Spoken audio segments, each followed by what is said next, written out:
नमस्कार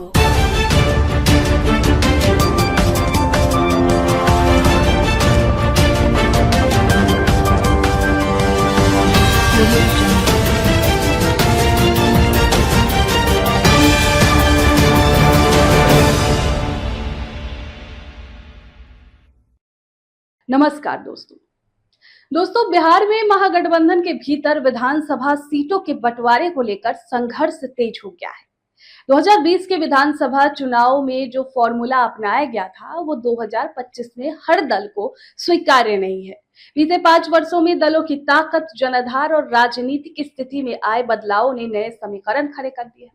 सबसे पहले बात करते हैं विकासशील इंसान पार्टी यानी वीआईपी की, जो इस बार महागठबंधन का नया सदस्य है। वीआईपी ने आते ही बड़ी मांग ठोक दी है, सीधे 60 सीटों पर दावेदारी। वही कांग्रेस भी अपने पुराने रुख पर अड़ी हुई है और 70 सीटों की मांग कर रही है। इधर वाम दलों ने भी सबसे सक्रिय भाकपा ने 19 सीटों के बजाय इस बार कम से कम 25 सीटों पर चुनाव लड़ने की इच्छा जताई है। भाकपा और माकपा भी अपने अपने हिस्से की सीटें बढ़ाना चाहते हैं। पिछली बार तीनों वाम दलों को कुल 29 सीटें मिली थी, जिसमें माले ने 19 सीट पाई थी और उसमें भी शानदार 12 सीटों पर जीत दर्ज की थी। माले अब महागठबंधन के सबसे भरोसेमंद और परफॉर्मिंग घटक के तौर पर खुद को पेश कर रही है। भाकपा माले ने राजद को साफ संदेश दे दिया है कि उसे इस बार कम से कम 22 जिलों में प्रतिनिधित्व चाहिए।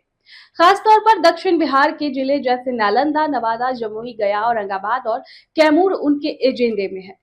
उत्तर बिहार के जिन जिलों में पहले प्रतिनिधित्व नहीं था, जैसे दरभंगा, मधुबनी, सुपौल और पूर्णिया, अब वहां भी माले अपना दावा मजबूत करना चाहती है।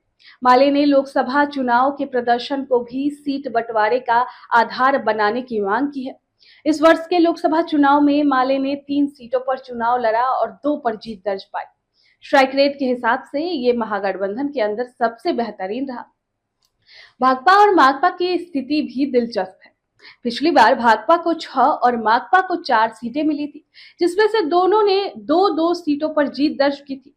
अब दोनों दलों का कहना है कि उनकी जमीनी ताकत बढ़ गई है, तो भाकपा 10 से ज्यादा सीटों पर चुनाव लड़ने का मन बना रही है, जबकि माकपा के राज्य सचिव ललन चौधरी ने कहा है कि पार्टी अब कम से कम 10 सीटों पर जीतने का दमखम रखती है।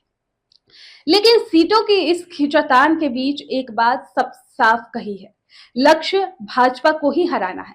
ललन चौधरी के शब्दों में सीटों की संख्या लक्ष्य के रास्ते में बाधा नहीं बनेगी, यानी भले ही सीटों का पर टकराव है, पर अंततः सबको साथ आना ही पड़ेगा अगर भाजपा जैसी सशक्त विपक्षी ताकत को चुनौती देनी है।